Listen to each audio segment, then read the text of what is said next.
عائشہ ابھی اس لڑکے کے ساتھ بے تکلف ہو کر بات کر رہی تھی اور میرا جی چاہ رہا تھا کہ میں اس لڑکے کا گلا دبا دوں۔ پتہ نہیں کیوں میں مٹھیاں بھینچے یہ سب کچھ دیکھ رہا تھا۔ میں نے اپنا موبائل آف کر کے سامنے رکھے ٹیبل پہ ایک طرف رکھ دیا۔ پتہ نہیں کیوں مجھے اندر ہی اندر ایسے لگتا تھا جیسے میں اس کا حقدار بن گیا ہوں۔ میں اسے رات کو یوں بے خود ہو کے دیکھتا تھا جیسے وہ میری اپنی ہو، اور وہ اس بات سے انجان تھی کہ میں ہر وقت اس پہ نظریں جمائے رکھتا ہوں۔ جس دن اسے پتہ چلے گا اس دن تو شاید وہ مجھ سے نظریں بھی نہیں ملا پائے گی۔ یہ سوچ ہی میرا دل دھڑکا کے رکھ دیتی تھی۔ بہرحال وقت گزرنے لگا۔ میں اپنے والد سے بات کرنے کے بارے میں سوچ رہا تھا، لیکن مسئلہ وہی تھا کہ میرے اور اس کے اسٹیٹس میں بہت فرق تھا۔ میرے والد شاید اس بات کے لیے آمادہ ہی نہ ہوتے، اس لیے میں چاہتا تھا کہ میں آہستہ آہستہ انہیں راضی کروں، کیونکہ میں عائشہ کے لیے بہت کچھ سوچنے لگا تھا۔ مجھے یہ تک پتہ تھا کہ اس کی گردن کے نیچے ایک تل تھا۔ مجھے پتہ ہی نہیں چلا کہ میں اس کی محبت میں بہت آگے نکل چکا تھا۔ چند دن بعد ہی مجھے یہ خبر ملی کہ عائشہ کو چھٹیاں چاہیے۔ میں نے فواد سے پوچھا کہ کس وجہ سے اسے چھٹیاں چاہیے، تو وہ نظریں چرانے لگا۔ میں نے کہا فواد میں تم سے پوچھ رہا ہوں اسے چھٹیاں کیوں چاہیے؟ کہنے لگا ایکچولی جس فرینچائز میں وہ کام کر رہی ہے اسی میں کام کرنے والا ایک اور لڑکا نواز اسے بہت پسند کرنے لگا ہے، اور شاید ان کا رشتہ پکا ہو چکا ہے، منگنی ہے اب۔ یہ سن کے میرے ہوش اڑ کے رہ گئے تھے۔ تبھی وہ آج کل اچھے اچھے کپڑے پہن رہی تھی، میک اپ کر رہی تھی، لیکن کیمرہ صرف اسی کے کمرے میں لگا تھا، اس لیے مجھے یہ اندازہ نہیں تھا کہ اس کا رشتہ طے ہو چکا ہے، اور اس نے فون پہ کسی سے یہ بات کہی بھی نہیں۔ میرے تو یہ بات سن کے ہوش اڑ کے رہ گئے تھے۔ میں نے کہا نواز کو نوکری سے نکال دو۔ فہد کہنے لگا سر وہ پچھلے 3 سال سے کام کر رہا ہے، اور کس وجہ کو آگے رکھ کے ہم اسے نوکری سے نکالیں؟ میں نے کہا کوئی بھی وجہ پیدا کر لو، کیا تمہیں وجہ پیدا کرنے کے لیے مجھ سے پوچھنے کی ضرورت ہے؟ پتہ نہیں کیوں میں عائشہ کے معاملے میں بہت زیادہ جذباتی ہو گیا تھا۔ فواد کہنے لگا اوکے سر۔ میں نے موبائل آن کیا، اس وقت بھی وہ نواز سے ہی مسکرا مسکرا کے باتیں کر رہی تھی۔ میرے اندر تو کھولن پیدا ہونے لگی۔ میں بتا نہیں سکتا مجھے کتنی تکلیف ہو رہی تھی۔ اس کو شرم نہیں آئی کسی اور لڑکے کو پسند کرتے ہوئے، اس سے رشتہ طے کرتے ہوئے؟ اگر اسے اتنا ہی شوق تھا اپنے جیسے ایک مڈل کلاس لڑکے سے شادی کرنے کا، تو پھر میری بیوی بننے کا ناٹک کیوں کیا؟ کیوں بھرے جہان میں یہ کہا؟ حالانکہ اس کا کوئی قصور نہیں تھا، لیکن مجھے اس وقت سارا قصور اسی کا لگ رہا تھا۔ مجھے لگ رہا تھا کہ میں اس کی طرف مائل ہی اسی وجہ سے ہوا ہوں، ورنہ کل تک تو میں اسے جانتا تک نہیں تھا۔ لیکن کہتے ہیں نا کہ جب جذبات انسان کے قابو سے باہر ہو جائیں تو اسے اپنا آپ ٹھیک لگتا ہے، سارا قصور دوسروں میں نظر آتا ہے۔ میرے ساتھ بھی کچھ ایسا ہی ہوا تھا، مجھے سارا قصور عائشہ کا لگ رہا تھا۔ تھوڑی دیر بعد نواز کو لیٹر ملا، جسے پڑھ کے وہ اپنی کرسی سے کھڑا ہو گیا۔ وہ اس سے پوچھنے لگی کہ کیا ہو رہا ہے۔ وہ شاید اسے بتا رہا تھا کہ اسے نوکری سے نکال دیا گیا ہے۔ نواز کافی پریشان لگ رہا تھا، پھر وہیں کی فرینچائز کے آفس میں چلا گیا۔ جب باہر نکلا تو خاصا مایوس تھا، پھر واپس گھر چلا گیا۔ عائشہ اس سے بار بار پوچھ رہی تھی کہ کیا ہوا ہے، کیوں نوکری سے نکال دیا، لیکن اس نے کوئی جواب نہیں دیا۔ وہ جا چکا تھا اور عائشہ اپنا سر پکڑے بیٹھی تھی۔ پتہ نہیں کیوں میرے اندر جیسے کوئی سکون کی لہر اتری تھی۔ میں اس لڑکی کی زندگی میں کسی اور کو برداشت نہیں کر سکتا تھا، حالانکہ میں نہ تو بہت جذباتی تھا نہ جنونی تھا، لیکن اس معاملے میں پتہ نہیں میں وہ سب کچھ کر رہا تھا جو میرے مزاج کا حصہ نہیں تھا۔ بہرحال میں نے سوچا کہ اس کی محبت کی داستان یہیں پہ ختم ہو جائے گی، لیکن ایسا نہیں ہوا، کیونکہ عائشہ کی منگنی نواز کے ساتھ ہو چکی تھی۔ اس خبر نے تو جیسے میرے تن بدن میں آگ سی لگا دی۔ میں سوچ چکا تھا کہ بہت ہو چکا لکا چھپی کا کھیل، کیونکہ ابھی تک میرے والد اس بات پہ آمادہ ہی نہیں ہو پا رہے تھے کہ اپنی بہو ایک مڈل کلاس کی لڑکی کو بنائے۔ کئی بار میں ان سے کہہ چکا تھا کہ میں جس لڑکی کو پسند کرتا ہوں میں شادی اسی سے کروں گا، میرے والد ہتھے سے اکھڑ جاتے تھے کہ مجھے تو لگتا ہے کہ اس لڑکی نے اسی لیے تمہارا نام لے کر سارے جہان میں خود کو مشہور کیا تھا، کیونکہ تم اس کے ساتھ کوئی نہ کوئی تعلق رکھتے ہوگے اور اسے تم نے نوکری پہ بھی رکھ لیا۔ بہرحال میں پہلے تو اپنے والد کو بڑے پیار سے سمجھاتا رہا، لیکن جب یہ پتہ چلا کہ نواز کی منگنی عائشہ سے ہو چکی ہے تو میری برداشت سے معاملہ باہر ہو گیا۔ میں نے اپنے والد سے کہا کہ آپ اور موم آج ہی اس کے لیے رشتہ لے کے جائیں گے، بلکہ میں خود ساتھ جاؤں گا اور میں اسے اپنی منگنی کی انگوٹھی پہنا کے آؤں گا۔ میرے والد کہنے لگے میں تمہارے اس جذباتی فیصلے میں تمہارا کوئی ساتھ نہیں دوں گا۔ میں نے کہا اگر آپ میرا ساتھ نہیں دیں گے تو بھی مجھے شادی اسی سے کرنی ہے۔ میرے والد کہنے لگے کہ اگر تم نے ایسا کوئی بھی قدم اٹھایا جو ہمارے اسٹیٹس پہ حرف اٹھنے کا سبب بنا تو یاد رکھنا کہ میں بھول جاؤں گا کہ تم میرے بیٹے ہو۔ میں نے کہا آپ شاید یہ بھی بھول رہے ہیں کہ یہ کمپنی دادا کی تھی اور دادا نے میرے نام لگائی تھی اور میں نے ہی اس موبائل کمپنی کو اوپر اٹھایا ہے، یہ سب کچھ میرا ہے۔ یہ سن کے میرے والد کا رنگ اڑا تھا۔ کہنے لگے میران تم مجھے دھمکی دے رہے ہو جمشید راؤ بہادر کو؟ میں نے کہا جی ہاں، آپ کو جو سمجھنا ہے آپ سمجھ لیں، میں کچھ نہیں جانتا۔ وہ لڑکی میری ہے اور وہ میری ہی رہے گی۔ میری والدہ تو مجھے ہکا بکا آنکھیں پھاڑے حیرت سے دیکھے جا رہی تھیں۔ کہنے لگیں کیا جادو کر دیا ہے اس معمولی سی لڑکی نے تم پہ؟ ایک تو تمہیں بدنام کرنے میں اس نے کوئی کسر نہیں چھوڑی، جب تم نے اسے نوکری پہ رکھ لیا تو نیک پروین بن گئی، کسی اور سے منگنی کر لی۔ مجھے تو لگ رہا ہے اس لڑکی کا بچھایا ہوا کوئی جال ہے یہ، جس میں تم پھنستے چلے جا رہے ہو۔ میں نے کہا آپ کو جو سمجھنا ہے آپ سمجھتی رہیں موم، لیکن آپ میرے ساتھ جائیں گی اور آج ہی جائیں گی۔ میرے بہت مجبور کرنے پر میرے والدین راضی ہو گئے۔ میری والدہ نے ساڑی پہنی تھی لیکن ماتھے پہ بل تھے۔ میرے والد نے بھی کوٹ پہنا تھا، میں بھی تیار تھا۔ انگوٹھی تک میں لے کے عائشہ کے گھر پہنچا۔ ہم تینوں کو دیکھ کے اس کے والد بہت حیران ہوئے، کہنے لگے آپ کون ہیں؟ میں نے اپنا تعارف کروایا تو وہ سمجھ گئے کہ ہاں عائشہ میرے ہی موبائل کمپنی کی فرینچائز میں کام کرتی ہے۔ کہنے لگے آپ بڑے لوگ ہمارے گھر میں، آئیے آئیے۔ چھوٹا سا گھر تھا جس میں میری ماں بڑی نخوت سے چل رہی تھی۔ میرے والد کی نظروں میں بھی حقارت تھی۔ عائشہ کے والد نے ہمیں ڈرائنگ روم میں بٹھایا، پھر عائشہ کو بلانے چلے گئے۔ وہ یہ سب کچھ دیکھ کر حیران تھی۔ وہ کمرے میں آئی، مجھے دیکھ کر ٹھٹک کے رک گئی۔ کہنے لگی آپ لوگ؟ میں جانتا تھا کہ وہ کیوں گھبرا رہی ہے، کیونکہ مجھے اچھا خاصا بلیک میل کیا تھا اس نے۔ اب مجھے پتا تھا کہ جو بات میں رکھوں گا نہ تو عائشہ رشتے سے انکار کر سکے گی اور نہ اس کا باپ۔ میں نے کہا آپ کے ہاں گھر آئے مہمان کو ٹھنڈا گرم نہیں پوچھا جاتا؟ وہ بدحواس ہوئی، کہنے لگی میں کولڈ ڈرنک لے کے آتی ہوں۔ یہ کہہ کے وہ چلی گئی۔ کچھ دیر بعد وہ کولڈ ڈرنک لے کر آئی، اس کے والد بھی بیٹھ گئے۔ کہنے لگے بیٹا میری بیٹی سے کیا کوئی غلطی ہو گئی ہے؟ کیا نوکری سے نکالنا چاہتے ہیں آپ؟ میں نے اپنے والدین کی طرف دیکھا کہ وہ میرے رشتے کی بات کریں۔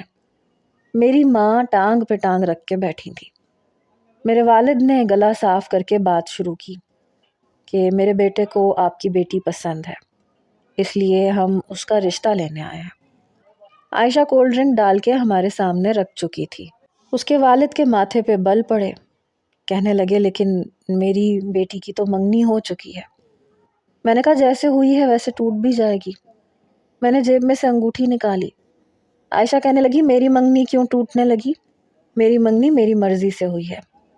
میں نے کہا ایسے کیسے ہو سکتی ہے؟ جب ساری دنیا میں تم میری بیوی بن کے پھر رہی ہو تو پھر کسی اور کی بیوی کیسے بن سکتی ہو؟ میں اٹھ کے کھڑا ہو گیا۔ اس کا ایک رنگ آ کے گزرا۔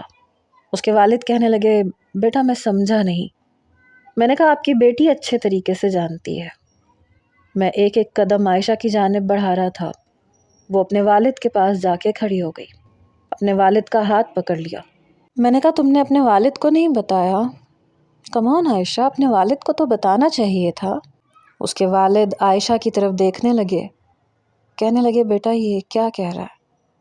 کہنے لگی بابا کچھ بھی نہیں، وہ مجھے نوکری نہیں مل رہی تھی تو بابا میں آپ کو سب کچھ بتا دوں گی۔ اس کی آنکھوں میں آنسو جھلملا رہے تھے۔ میں نے اس کے والد کے سامنے اس کا ہاتھ پکڑا۔ وہ بری طرح سے سٹ پٹائی، کہنے لگی یہ کیا کر رہے ہیں آپ؟ میں نے اس کے ہاتھ سے سونے کی اس معمولی سی انگوٹھی کو اتار پھینکا۔ اس کے والد مجھے ہکا بکا دیکھ رہے تھے۔ میں نے اپنی ڈائمنڈ کی انگوٹھی اس کے ہاتھ میں پہنا دی، پھر اس کا ہاتھ چھوڑ دیا۔ کہنے لگی یہ کیا بدتمیزی ہے؟ میں نے کہا دیکھو یہ میری شرافت ہے کہ میں نے تمہاری اس غلطی کو معاف کر دیا۔ تمہیں بدلے میں نے کچھ کہا نہیں ہے، بلکہ نوکری بھی دلوا دی۔ میرے ہی کہنے پہ تمہیں نوکری ملی تھی۔ کہنے لگی نہیں چاہیے آپ کی نوکری، اس نے انگوٹھی اتارنی چاہی۔ میں نے کہا غلطی سے بھی انگوٹھی مت اتارنا۔ میرے والد کہنے لگے میران یہ کیا زبردستی ہے؟ عائشہ کے ہاتھ سے انگوٹھی اس کے والد نے اتاری اور سامنے ٹیبل پہ رکھ دی۔ ماتھے پہ بل ڈال کے کہنے لگے جب میری بیٹی اس رشتے کے لیے راضی نہیں ہے تو مجھے نہیں لگتا کہ آپ کو زبردستی کرنی چاہیے۔ آپ لوگ یہاں سے جا سکتے ہیں۔ میرے والدین شاید یہی سننا چاہتے تھے۔ وہ دونوں ہی کھڑے ہو گئے، کہنے لگے چلو یہاں سے، بےعزتی کروانے تو نہیں آئے تھے نا ہم یہاں پہ۔ جب یہ لڑکی چاہتی ہی نہیں ہے تو تم کیوں زبردستی سے منگنی کر رہے ہو؟ یہ ہماری حیثیت کے بالکل بھی مقابل نہیں ہے۔ میں نے کہا شروعات اس نے کی تھی، اس لیے میں دیکھتا ہوں کہ یہ پیچھے کیسے ہٹتی ہے۔ شادی میں اسی لڑکی سے کروں گا اور دھوم دھام سے کروں گا۔ یہ کہہ کے میں باہر نکل گیا۔ میرے والدین بھی باہر آ گئے۔ گاڑی میں بیٹھ کے بھی میری والدہ مجھے ڈانٹنے لگی کہ تم کیوں اس کے پیچھے پڑ گئے ہو؟ کیا ہے اس لڑکی میں؟ بہت زیادہ خوبصورت بھی نہیں ہے اور ہے بھی مڈل کلاس کی لڑکی۔ دیکھا نہیں ہے تم نے ان کا گھر کتنا چھوٹا ہے؟ میں نے کہا جب وہ میرے گھر میں آئے گی تو اس کی حیثیت بھی بدل جائے گی اور گھر بھی بدل جائے گا۔ میری والدہ کہنے لگی دیکھو رشتے ایسے نہیں نبھائے جاتے، زبردستی نہیں ہوتا کچھ بھی۔ میں نے کہا سب کچھ ہوتا ہے، میں آپ کو کر کے دکھاؤں گا۔ میرے والدین کہنے لگے کہ تم شاید پاگل ہو گئے ہو، تمہارا دماغ خراب ہو گیا ہے۔ اگلے روز میں نے اپنے ڈرائیور سے کہا کہ عائشہ نے کہیں بھی جانا ہو تم اسے لے کر جاؤ گے اور تم ہی اسے چھوڑو گے۔ میں یہ بات پسند نہیں کر سکتا کہ جس لڑکی کو میں پسند کرتا ہوں وہ اکیلی کہیں آئے جائے، کیونکہ اب وہ میری عزت ہے۔ 2 گارڈز اس کے گھر کے باہر کھڑے کر دیے۔ نوکری وہ چھوڑ چکی تھی۔ کسی کام سے گھر سے باہر نکلنے لگی تو ڈرائیور نے فوراً سے گاڑی کی پچھلی سیٹ کا دروازہ کھول دیا۔ کہنے لگی یہ کیا ہے؟ وہ کہنے لگا بیگم صاحبہ میران سر کا حکم ہے، اب آج کے بعد آپ کہیں بھی بس میں یا رکشے میں سواری نہیں کریں گی۔ وہ کہنے لگی میں تمہارے سر کا منہ توڑ دوں گی۔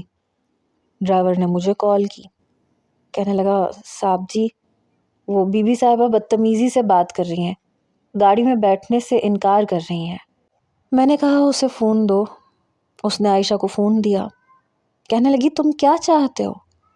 میں نے کہا تمہیں چاہتا ہوں۔ اتنی سی بات تمہیں سمجھ میں نہیں آتی؟ تمہیں کہیں بھی جانا ہے تو تم ڈرائیور کے ساتھ جاؤ گی۔ میں نہیں چاہتا کہ میری منگیتر ہو کر تم بسوں اور رکشوں کے دھکے کھاؤ۔ وہ کہنے لگی میرے والد نے انگوٹھی اتار دی تھی، کیا سمجھ میں نہیں آتا آپ کو اس بات کا کیا مطلب ہے؟ میں نے کہا آج رات تم یہ انگوٹھی خود اپنے ہاتھ میں پہنو گی۔ یہ بات سمجھ میں آتی ہے تمہیں؟ نہیں آتی تو میں سمجھا دیتا ہوں۔ کہنے لگی دیکھیں میں نے جو کچھ کیا وہ میری مجبوری تھی، مجھے جاب چاہیے تھی اور مجھے نہیں مل رہی تھی۔ میں آپ کے آفس میں جاب لینے آئی تھی لیکن آپ نے میرا انٹرویو تک نہیں لیا تھا اور یہی کہا کہ مزید انٹرویوز نہیں لیں گے۔ جب آپ آفس سے باہر آئے تو میں آپ کے سامنے آ کے کھڑی ہوئی کہ پلیز سر ایک بار آپ انٹرویو لے لیں، اگر بعد میں آپ کی تسلی نہ ہو تو آپ بے شک نوکری نہ دیں، لیکن آپ نے کہا کہ آپ کے پاس وقت نہیں ہے اور نہ ہی آپ کو ضرورت ہے کیونکہ آپ سلیکٹ کر چکے ہیں۔ تبھی آپ نے جیب میں سے بٹوا نکال کے شاید کچھ کارڈز نکالے تھے اور آپ کا ڈیبٹ کارڈ گر گیا تھا جس پہ میری نظر پڑی اور میں نے جوتے سے آپ کا کارڈ چھپا لیا۔ جب آپ وہاں سے چلے گئے تو میں نے سب کی نظروں سے بچتے ہوئے وہ اٹھا لیا تھا۔ اس وقت میرے والد ہاسپٹلائز تھے۔ مجھے پیسوں کی اشد ضرورت تھی، لیکن اس کا مطلب یہ نہیں ہے کہ آپ مجھ پہ حکمران بن جائیں یا زبردستی کرنے لگیں۔ میں نے ڈائری میں سارے پیسے لکھ رکھے ہیں۔ ابھی تک میں آپ کے صرف 3 لاکھ خرچ کر چکی ہوں، اور وہ میں آہستہ آہستہ لوٹا دوں گی۔ میں نے کہا میں نے پیسے تو نہیں مانگے تم سے۔ کہنے لگی بات تو وہیں سے شروع ہوئی تھی نا۔ میں نے کہا بات اب بہت آگے نکل چکی ہے۔ بات جہاں سے شروع ہوتی ہے نا، ہمیشہ وہاں نہیں رہتی، بات آگے بڑھ جاتی ہے، اور میری طرف سے تو بات شادی تک جا پہنچی ہے۔ وہ کہنے لگی میں آپ کو پسند نہیں کرتی، اس لیے خدا کے لیے آپ میری جان چھوڑ دیں، میں آپ کا ایک ایک پیسہ لوٹا دوں گی۔ یہ کہہ کے اس نے فون بند کر دیا۔ ڈرائیور کہنے لگا کہ صاحب جی وہ تو پیدل ہی چلی گئی اور رکشہ پکڑ چکی ہیں۔ میں نے کہا تمہیں میں نے یہاں کس لیے بھیجا ہے؟ پیچھا کرو اس کا۔ وہ پیچھا کرنے لگا، کہنے لگا وہ ایک ریسٹورنٹ میں گئی ہیں۔ میں نے کہا ٹھیک ہے مجھے نام بتاؤ، میں آتا ہوں۔ ڈرائیور نے مجھے ریسٹورنٹ کا نام بتایا۔ جب تک میں اس ریسٹورنٹ میں پہنچا تب تک مجھے پتہ چل چکا تھا کہ وہ کس سے ملنے کے لیے ریسٹورنٹ میں گئی ہے۔ میں بڑے غصے سے ریسٹورنٹ میں داخل ہوا۔ وہ سامنے ٹیبل پہ نواز کے ساتھ بیٹھی تھی، شاید اسے سب کچھ بتا رہی تھی، آنکھوں سے آنسو بھی ٹپکا رہی تھی۔ اتفاق سے یہ وہی ریسٹورنٹ تھا جہاں پہ میں اکثر میٹنگ کے لیے آتا تھا، اور وہ بھی میری بیوی بن کے بڑا کچھ کھا پی چکی تھی۔ میں چلتا ہوا اس کے ٹیبل کے پاس آ گیا۔ مجھے دیکھ کے اس کا رنگ اڑا، اور نواز بھی ایک دم سے کھڑا ہو گیا۔ گھبرا تو وہ بھی گیا تھا۔ کہنے لگا سر آپ جو کچھ کر رہے ہیں آپ ٹھیک نہیں کر رہے۔ میں نے کہا تم کون ہوتے ہو ہمارے بیچ میں آنے والے؟ کس نے حق دیا تمہیں؟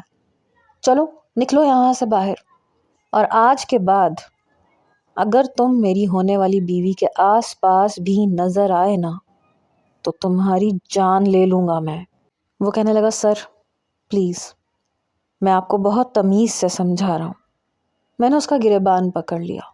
عائشہ کے تو ہوش اڑے تھے۔ میں نے کہا کیا کرو گے تم؟ بتاؤ نا کیا کرو گے تم؟ میرا لہجہ بلند ہوا۔ اس ریسٹورنٹ کا مینیجر، ویٹر سب اکٹھے ہو گئے، لوگ ہمیں دیکھنے لگے۔ مینیجر کہنے لگا سر میران کیا بات ہے، کیا ہوا ہے؟ میں نے کہا یہ 2 ٹکے کا لڑکا مجھے دھمکی دے رہا ہے، ایک تو میری ہونے والی بیوی کے ساتھ بیٹھا ہوا ہے، اسے پریشان کر رہا ہے، ڈرا رہا ہے۔ عائشہ کھڑی ہو گئی، کہنے لگی میں ان کی بیوی نہیں ہوں۔ مینیجر اسے میری بیوی کی حیثیت سے تب سے جانتا تھا جب وہ خود اپنے منہ سے اعتراف کرتی پھرتی تھی۔ وہ کہنے لگا میڈم کیا ہو گیا آپ کو؟ آپ کئی بار اس ریسٹورنٹ میں آئی ہیں اور آپ نے کئی بار یہاں سے یہ کہہ کے کھانا کھایا ہے کہ آپ سر میران کی وائف ہیں۔ شاید اس کا جھوٹ اسے مہنگا پڑنے لگا تھا۔ میں اس کے پاس جا کر کھڑا ہو گیا، ہاتھ پھیلا کے اس کا دوسرا کندھا پکڑ کے اسے اپنے ساتھ لگا لیا۔ وہ تو بوکھلا کے رہ گئی، چہرے کا رنگ فک پڑ گیا۔ میں نے کہا سن لیا سویٹ ہارٹ، سب جانتے ہیں کہ تم میری بیوی ہو۔ اس کی آنکھوں سے آنسو بہہ رہے تھے۔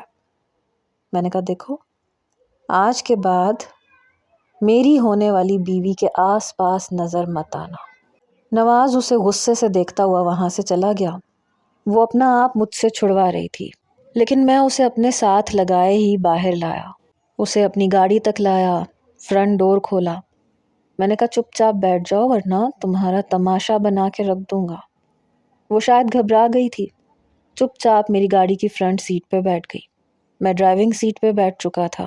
میں نے گاڑی سٹارٹ کی۔ میں نے کہا آج کے بعد تم مجھے نواز کے ساتھ نظر نہ آنا، کیونکہ اب تم میری ہونے والی عزت ہو، اور مجھے بالکل نہیں پسند کہ تم میرے علاوہ کسی اور کے ساتھ نظر آؤ۔ اور ہاں آج کے بعد تم جہاں بھی جاؤ گی میرے ڈرائیور کے ساتھ جاؤ گی۔ کہنے لگی آپ کیا سمجھتے ہیں یوں زبردستی کرنے سے آپ میری محبت پا لیں گے؟ میں نے کہا میں تو تمہارا خواب پورا کر رہا ہوں، ساری دنیا کو گاتی پھرتی تھیں کہ تم میری بیوی ہو۔ اب جب میں یہ بات مان رہا ہوں اور اس بات کو مانتے ہوئے تمہیں اپنی بیوی بنانا چاہتا ہوں تو رونا کس بات پہ مچا رکھا ہے؟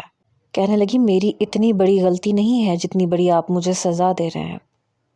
میں نے کہا ایک شخص کو اپنے نام کے ساتھ ہر جگہ بدنام کر کے تم کہہ رہی ہو کہ اتنی بڑی غلطی ہی نہیں ہے؟ جب وہ اتنی بڑی غلطی نہیں تھی تو پھر میری غلطی بھی اتنی بڑی نہیں ہے، یہ بھی اتنی ہی چھوٹی ہے جتنی تمہاری غلطی چھوٹی تھی۔ عائشہ کہنے لگی میں آپ سے معافی مانگ رہی ہوں اور باخدا میرا ایسا کوئی ارادہ نہیں تھا، میں مجبور تھی۔ میں نے کہا اب میں مجبور ہوں۔ میں نے اسے اس کے گھر کے سامنے اتار دیا۔ محلے میں باتیں ہونے لگیں کہ پتہ نہیں کون ہے جس کے ساتھ عائشہ کا تعلق ہے، کہ ڈرائیور ہمیشہ باہر کھڑا رہتا ہے، ایک گارڈ ہمیشہ کھڑا رہتا ہے۔ عائشہ کے والد بھی بے حد پریشان رہنے لگے اور مجھے اسے اس کے محلے میں یوں رسوا بھی نہیں کرنا تھا، اس لیے میں نے مٹھائی اور پھلوں کے ٹوکرے تیار کروائے۔ میں نے خود عائشہ کے لیے شاپنگ کی۔ میرے والدین میرے ساتھ جانے سے انکاری تھے اور میں نے پرواہ بھی نہیں کی۔ میں اکیلا ہی اس کے گھر یہ سب سامان لے کر گیا تاکہ اس کے محلے والوں کو پتہ چل سکے کہ میں اس سے رشتہ طے کر چکا ہوں۔ سب لوگ حیران تھے۔ مٹھائی کا ایک ٹوکرا تو میں نے اپنے گارڈ سے کہا کہ پوری گلی میں مٹھائی تقسیم کر دو، سب کو مٹھائی کھلاؤ۔ تبھی شاید وہ شور کی آواز سن کر دروازہ کھول کے دیکھنے کے لیے باہر آئی اور مجھے یوں ٹوکروں کے ساتھ دیکھ کے حیران ہوئی۔ ایک گارڈ آس پڑوس کے دروازے کھٹکھٹا کے مٹھائی دے رہا تھا کہ ہمارے باس کی منگنی ہو چکی ہے۔ باقی ملازمین سے میں نے کہا کہ میرا منہ کیا دیکھ رہے ہو، جاؤ مٹھائی اور پھلوں کے ٹوکرے اندر رکھو۔ شاپنگ بیگز بھی ایک ملازم نے پکڑ رکھے تھے، لیکن میں نے اس کے ہاتھ سے وہ پکڑ لیے۔ میں زبردستی اس کے گھر کے اندر آ گیا۔ اس کے والد صاحب کرسی پہ اپنا سر پکڑے بیٹھے تھے، مجھے دیکھ کے کھڑے ہو گئے۔ کہنے لگے کیوں بدنام کر رہے ہو میری بیٹی کو؟ میں نے کہا میں بدنام نہیں کر رہا، میں عزت دے رہا ہوں۔ آپ کو اتنی سی بات سمجھ میں نہیں آتی، بدنام کرنے میں اور عزت دینے میں بہت فرق ہوتا ہے۔ عائشہ آنسو بہا رہی تھی، کہنے لگی اپنا سارا سامان اٹھاؤ اور باہر چلے جاؤ یہاں سے، میرے ضبط کا امتحان مت لو، میں مر کے بھی تم سے شادی نہیں کروں گی۔ میں نے کہا نہ، ایسی باتیں نہیں کرتے۔ میں نے کھلے ہوئے مٹھائی کے ٹوکرے میں سے ایک گلاب جامن اٹھایا اور میں عائشہ کے پاس آ گیا۔ جیسے ہی میں اس کے منہ میں گلاب جامن ڈالنے لگا، اس نے بری طرح سے میرا ہاتھ جھٹکا۔ گلاب جامن زمین پہ جا کے گر چکا تھا۔ غصہ تو مجھے بہت آیا، لیکن میں ضبط کر گیا، اسے مسکرا کے دیکھنے لگا۔ پھر شاپنگ بیگ زبردستی اس کے ہاتھ میں پکڑائے۔ یہ تمہارے لیے ہے۔ اس نے وہ شاپنگ بیگ بھی صحن میں پھینک دیے، بلکہ تمام ٹوکرے ملازمین سے پکڑ پکڑ کے زمین پہ پٹخنے لگی، پھینکنے لگی۔ پھر کچن میں چلی گئی اور وہاں سے مٹی کا تیل لے کے آئی، ان چیزوں پہ ڈالا اور آگ لگا دی۔ آگ کے شعلے دیکھ کے میرے اندر آگ لگی تھی۔ کہنے لگی اگر تم نے مجھے خواہ مخواہ پریشان کرنے کی کوشش کی تو میں اپنے آپ کو بھی ایسے ہی آگ لگا لوں گی، دفع ہو جاؤ یہاں سے، وہ چلائی تھی۔ میں اس کے پاس آیا، میں نے کہا اگر میرے سامنے زبان چلانے کی کوشش کی نا تو تمہیں اٹھا کے لے جاؤں گا اپنے ساتھ، میں یہ بھی لحاظ نہیں کروں گا کہ تمہارا باپ یہیں پہ کھڑا ہے۔ میرے گرجدار لہجے پہ وہ چند قدم پیچھے ہٹی۔ اتنی دیر میں گارڈز آگ بجھا چکے تھے۔ میں اس کے والد کے پاس گیا جو پہلے سے خوف زدہ لگ رہے تھے۔ میں نے کہا سسر جی، سمجھائیں اپنی بیٹی کو، عزت دے رہا ہوں نا تو عزت کو عزت کی طرح وصول کرے، ورنہ میرا کیا جاتا ہے، میں ابھی اس کی کلائی پکڑوں گا، پورے محلے والوں کے سامنے اسے اپنے ساتھ لے کے جاؤں گا اور مجھے کوئی روک نہیں سکتا۔ بات میں اس کے والد کے ساتھ کر رہا تھا جب وہ میرے پاس آئی۔ کہنے لگی کیا سمجھ رکھا ہے تم نے، ہم غریب ہیں، تمہاری حیثیت کے نہیں ہیں، اس لیے تم جو چاہو گے میرے بارے میں کہو گے۔ عورت کو کمزور سمجھ رکھا ہے تم نے، اگر سمجھا بھی ہے تو غلط سمجھا ہے۔ میرے اور میرے باپ کی شرافت کا ناجائز فائدہ مت اٹھاؤ۔ اگر میں چند دنوں کے اندر اندر تمہیں تمہارے پورے سرکل میں بدنام کر کے رکھ سکتی ہوں تو پھر میں کچھ بھی کر سکتی ہوں، مجھے کمزور مت سمجھنا۔ اگر میں چپ ہوں، اپنی غلطی کا اعتراف کر رہی ہوں کہ میں تم سے یہ کہہ رہی ہوں کہ تمہاری ایک ایک پائی میں واپس کر دوں گی، تو یہ مت سمجھو کہ میں کمزور ہوں یا میں ڈر گئی ہوں۔ بے دردی سے اس نے اپنے آنسو صاف کیے۔ میں نے کہا تمہاری اسی جرت کا تو دیوانہ ہوں میں کہ ڈرتی نہیں ہو تم۔ کہنے لگی یہاں سے چلے جاؤ۔ میں نے کہا چلا جاتا ہوں، کل پھر سے تمہارے گھر میں مٹھائی کے اور پھلوں کے ٹوکرے آئیں گے، تمہارے کپڑے بھی آئیں گے، اور اب تو آتے ہی رہیں گے، پورے 1 مہینے کے بعد ہم شادی کریں گے، ٹھیک ہے نا؟ یہ کہہ کے میں جا چکا تھا، لیکن میں نہیں جانتا تھا کہ وہ واقعی کمزور لڑکی نہیں ہے۔ حیرت مجھے بس اس بات پہ ہوئی کہ اس کے بعد اس نے کوئی بھی تماشا نہیں لگایا۔ اسے کہیں بھی جانا ہوتا تھا تو بڑی خاموشی سے گاڑی کی پچھلی نشست پہ بیٹھ جاتی تھی، ڈرائیور کو بول دیتی تھی کہ یہاں جانا ہے، وہاں جانا ہے، لے کے جاؤ۔ 2 دن بعد میں نے کچھ مزدوروں کو اس کے گھر پہ بھیجا، اس کے گھر میں پینٹ کروایا، اس کے گھر کا نقشہ بدل کے رکھ دیا۔ اس بات پہ بھی اس نے کوئی اختلاف نہیں کیا۔ رات کو میں نے اسے فون کیا تو اس نے میرا فون بھی اٹھا لیا۔ میں اسے دوسرے کیمرے سے دیکھ بھی رہا تھا۔ میں نے کہا کیسی ہو؟ کہنے لگی ٹھیک ہوں، آپ سنائیں آپ کیسے ہیں؟ میں نے کہا مجھے تو لگ رہا ہے کہ غش کھا کے گر پڑوں گا، تم اور مجھ سے پوچھ رہی ہو کہ میں کیسا ہوں۔ کہنے لگی ہاں آپ ہی سے پوچھ رہی ہوں کہ آپ ٹھیک ہیں۔ میں نے کہا ہاں ابھی تمہاری بات سن کے حشاش بشاش ہو گیا ہوں۔ عائشہ کہنے لگی ایکچولی میں آپ سے یہی کہنا چاہتی تھی کہ جب آپ نے اپنی ہی مرضی کرنی ہے تو میں آپ سے لڑ کے آپ کا کیا بگاڑ سکتی ہوں، کچھ بھی تو نہیں۔ میں نے کہا بڑی اچھی بات ہے، بہت جلدی تم نے یہ بات سمجھ لی۔ کہنے لگی ہاں کیونکہ میں ایک سمجھدار لڑکی ہوں، خواہ مخواہ لڑ جھگڑ کے آپ سے بدتمیزی کر کے میں نے آپ کا کیا بگاڑ لینا ہے، کچھ بھی تو نہیں۔ مجھ جیسی مڈل کلاس لڑکیاں آپ جیسے امیر زادوں کا کچھ بھی نہیں بگاڑ سکتی۔ تو پھر بہتر ہے کہ جب آپ مجھے عزت سے بیاہنا چاہ رہے ہیں تو میں بھی عزت دار ہونے کا ہی مظاہرہ کروں۔ میں نے کہا شاباش، بہت اچھا سوچا تم نے، کیا خیال ہے پھر اکٹھے شاپنگ کریں؟ کہنے لگی کیوں نہیں، لیکن میں چاہتی ہوں کہ میں اپنی زندگی میں اپنے والد کو عمرے پہ بھیج دوں۔ وہاں میری پھپھو رہتی ہیں اور کئی سالوں سے رہتی ہیں، میرے بابا ان کے پاس چلے جائیں گے۔ میں نے کہا اب تو کوئی مسئلہ نہیں ہے، میں پاسپورٹ بنوا دوں گا ان کا، ویزا بھی لگوا دوں گا اور ٹکٹ بھی منگوا دوں گا۔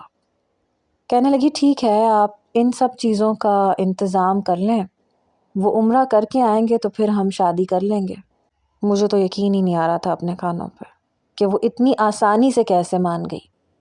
بہرحال میں نے اس کے والد کا پاسپورٹ بنوایا، ٹکٹ کروائی، ویزا لگوایا۔ عمرے پہ جانے سے پہلے وہ اپنی بیٹی کے ساتھ لگ کے پھوٹ پھوٹ کے روئے، لیکن وہ نہیں روئی، ایک آنسو تک اس نے نہیں بہایا۔ میں بھی ساتھ ہی گیا تھا انہیں سی آف کرنے کے لیے، وہ جا چکے تھے۔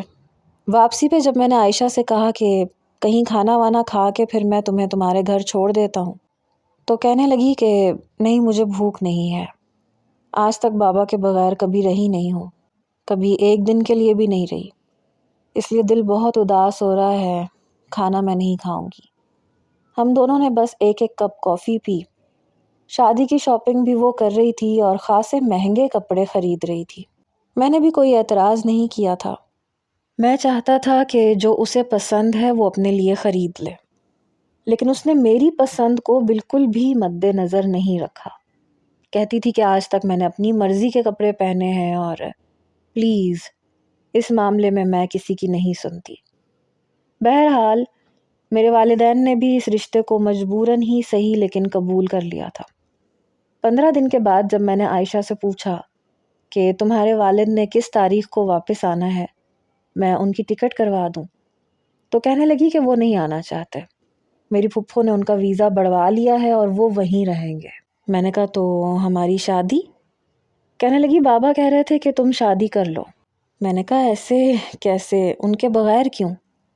کہنے لگی جب ان کو اعتراض نہیں ہے تو آپ کو کیوں ہے؟ میں نے کہا ہاں یہ بات بھی ٹھیک ہے، لیکن میں اس بات پہ یقین کر نہیں پا رہا تھا کہ وہ اپنے باپ کے بغیر مجھ سے شادی کرنے کے لیے کیسے تیار ہو گئی، لیکن میں نہیں جانتا تھا کہ وہ ایسا بھی کر گزرے گی۔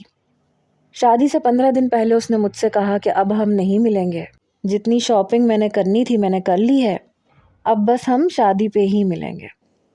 اس کے بعد جب میں نے موبائل میں اس کے کمرے کو دیکھنا چاہا تو کچھ بھی نظر نہیں آ رہا تھا، شاید کیمرہ خراب ہو چکا تھا۔ بہرحال اب تو ویسے بھی وہ میری ہونے والی تھی۔ 15 دن میں اپنی تیاریوں میں رہا۔ شادی پر ڈرائیور اسے پارلر سے ہال میں لے کے آیا، لیکن وہ گھونگھٹ میں تھی۔ مجھے حیرت ہوئی، میں نے کہا کہ گھونگھٹ میں کیوں ہو؟ کہنے لگی نکاح کے بعد اٹھاؤں گی۔ بہرحال ہمارا نکاح ہوا اور نکاح کے بعد سب کے سامنے اسٹیج پہ کھڑے ہو کے جیسے ہی میں نے اس کا گھونگھٹ اٹھایا میرے ہوش اڑ کے رہ گئے۔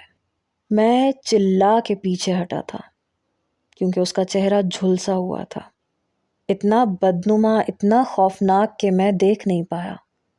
شاید اس نے اپنے چہرے پہ کوئی تیز کیمیکل پھینکا تھا۔ وہاں کھڑے لوگوں کی بھی چیخیں نکل گئیں، کئی لوگوں نے اپنی آنکھوں کے آگے ہاتھ رکھ لیے۔ مجھے لگا میرا دل دھڑکنا بھول گیا ہو، یہ کیا کیا تھا اس لڑکی نے؟ کہنے لگی بہت شوق ہے نا تمہیں زبردستی کسی لڑکی کو اپنانے کا، اور تم سمجھتے ہو کہ عورت بہت کمزور ہے۔ بہت شوق تھا نا تمہیں مجھے اپنی بیوی بنانے کا، تو ٹھیک ہے، اب مجھے بیوی کی حیثیت سے کرو قبول اور دنیا کے سامنے فیس بھی کرو۔ میں سوچ بھی نہیں سکتا تھا کہ وہ لڑکی اپنے ساتھ یہ سب کچھ کر جائے گی۔ اس کا چہرہ ایسا نہیں تھا کہ میں 1 منٹ سے زیادہ اسے دیکھ سکتا۔ میرا دماغ گھوم کے رہ گیا تھا، اور وہ اس حالت میں بھی ہنس رہی تھی۔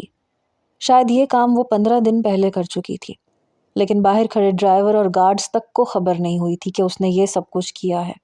کس ضبط سے اس نے اتنا بڑا قدم اٹھایا کہ اپنا ہی چہرہ بگاڑ لیا۔ وہاں ہال میں آئے ہوئے تمام لوگ واپس جا چکے تھے۔ میرے والدین مجھے غصے سے دیکھ رہے تھے اور وہ ہنس رہی تھی، اور میں یہ سوچ رہا تھا کہ پتہ نہیں ہم مرد جیب میں 4 پیسے ہونے کے بعد یہ کیوں سمجھ لیتے ہیں کہ جسے چاہیں گے اسے اپنے بستر کی زینت بنا لیں گے، جسے چاہیں گے اپنا بنا لیں گے، اور جیسے چاہیں گے اپنا لیں گے۔ اور وہ لڑکی روتے دھوتے ہوئے مجبوراً ہمارے ساتھ رہے گی بھی اور بس بھی جائے گی، اور آہستہ آہستہ ہم سے محبت بھی کرنے لگے گی۔ عورت اگر اپنی ضد پہ آ جائے نا تو کچھ بھی کر گزرتی ہے۔ یہ بات مجھے سمجھ میں آ گئی تھی۔